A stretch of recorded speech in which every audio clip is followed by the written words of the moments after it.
Hello नमस्कार दोस्तों, कैसे हैं आप लोग। आशा करते हैं आप लोग अच्छे होंगे। देखिए, एसएससी एमटीएस का क्रूशियल डेट यहाँ पर चेंज हो गया। अगर हम बात करें यहाँ पर एसएससी एमटीएस के बारे में, तो एसएससी एमटीएस में जो आपका क्रूशियल डेट है, ठीक है, तो जो आपका क्रूशियल डेट है उसको चेंज कर दिया गया है। ये क्रूशियल डेट क्या है, इसके बारे में हम आपको डिटेल में इस वीडियो में बताते हैं, तो ज़रा ध्यान से समझिएगा।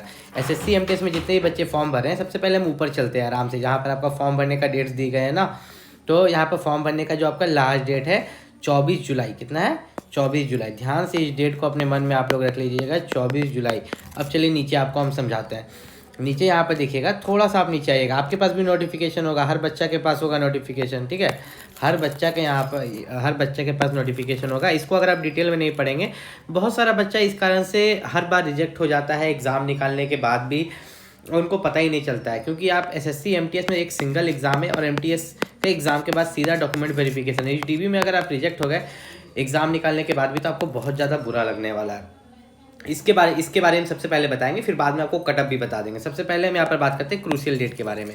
जितने भी बच्चे यहाँ पर देखिए, साफ साफ यहाँ जो लिखा हुआ है वही बता रहा हूँ। SC, ST, OBC, EWS, PWD और ईएसएम कैटेगरी के जितने भी बच्चे हैं, तो इन सभी को, ठीक है, इन सभी को यहाँ पर सेंट्रल लेवल कास्ट सर्टिफिकेट बनाना होगा। क्या बनाना होगा? सेंट्रल लेवल का कास्ट सर्टिफिकेट, जिसको हिंदी में आप जाति प्रमाण पत्र भी बोलते हैं, ठीक है। तो ये आपका जो जाति प्रमाण पत्र है, ये कब तक का बना हुआ होना चाहिए, किस डेट का पहले का बना हुआ होना चाहिए। सबसे पहली बात मैं क्लियर कर दूं कि एसएससी का फॉर्म भरते वक्त आपको जाति प्रमाण पत्र अपलोड नहीं करना रहता है। देखिए यहाँ मैं क्रॉस कर रहा हूँ, आपको जाति प्रमाण पत्र अपलोड नहीं करना रहता है। खाली आपको बताना रहता है कि हाँ आप ओबीसी हो, एससी हो, एसटी हो या ईडब्ल्यूएस हो, सिर्फ आपको बताना रहता है, ठीक है। आपको कभी भी डॉक्यूमेंट अपलोड नहीं करना रहता है। तब भी ये क्यों बोलते हैं कि लास्ट डेट से पहले आपके पास डॉक्यूमेंट होना चाहिए, ठीक है, आपके हाथ में डॉक्यूमेंट होना चाहिए, जबकि अपलोड नहीं करना है। कारण मैं बताता हूँ कि आपका जो लास्ट डेट है 24 जुलाई, ठीक है। अब मान लो कोई बच्चा फॉर्म भर रहा है 20 जुलाई को, कब भर रहा है? 20 जुलाई को। तो अगर वे ओबीसी, एससी, एसटी या ईडब्ल्यूएस बन के फॉर्म भर रहा है, तो 20 जुलाई को, ठीक है, 20 जुलाई को अगर वो फॉर्म भर रहा है, तो 20 जुलाई को उसके पास वो डॉक्यूमेंट होना चाहिए। जिस दिन वो फॉर्म अप्लाई कर रहा है, उस दिन अगर वो लिख दिया ओबीसी कि वो ओबीसी कैटेगरी से कर रहा है, तो क्रूशियल डेट हमारा क्या है? क्रूशियल डेट है 24 जुलाई। तो 24 जुलाई तक अगर उसका सर्टिफिकेट बन जाता है तो वैलिड है। लेकिन अगर वो 20 जुलाई को फॉर्म अप्लाई करता है या 24 को अप्लाई करता है, लेकिन उसका जो सर्टिफिकेट बनता है 26 जुलाई को, कब बनता है? 26 जुलाई को। तो अगर 26 जुलाई को बनता है तो वे वैलिड नहीं है। तो यहाँ पर आपको इसको हल्के में नहीं लेना है कि वैलिड है या नहीं। अगर वैलिड नहीं है तो आपको सीधा डॉक्यूमेंट वेरिफिकेशन में रिजेक्ट कर दिया जाएगा। अब बात करते हैं कि एसएससी एमटीएस के जितने बच्चे तैयारी कर रहे हैं, तो आपका कट ऑफ क्या जाने वाला है, क्या सेफ स्कोर है, कैसे आप तैयारी करें। तो मेनली अगर सबसे पहले हम बात करें आपका एसएससी एमटीएस के लिए, तो एसएससी एमटीएस के लिए, ठीक है, एसएससी एमटीएस के लिए जो सबसे अच्छा होता है कि आप मॉक टेस्ट लगाओ। आपका सीबीटी एग्जाम होने वाला है, तो ये जो आपका सीबीटी एग्जाम होगा, इसके लिए आप मॉक टेस्ट लगाओ ज़्यादा से ज़्यादा। ये मॉक टेस्ट आप किस पर लगा सकते हो? मैंने सबसे जेन्युइन ऐप जो देखा है वो टेक्स्ट बुक है। क्या है? आपका टेक्स्ट बुक है, ठीक है।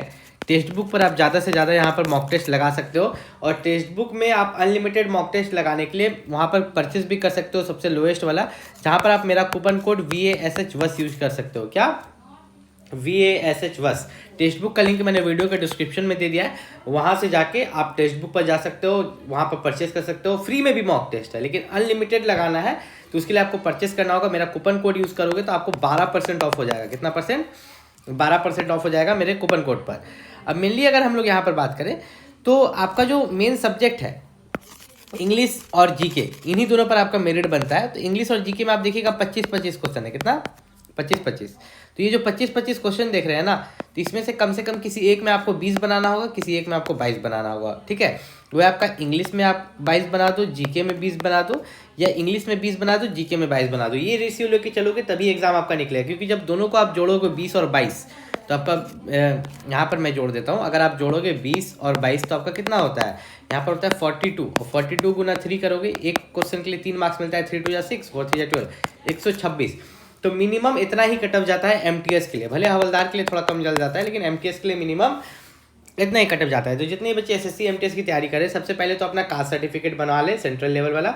कोई भी दिक्कत है नीचे कमेंट करके पूछ सकते हैं। मिलते हैं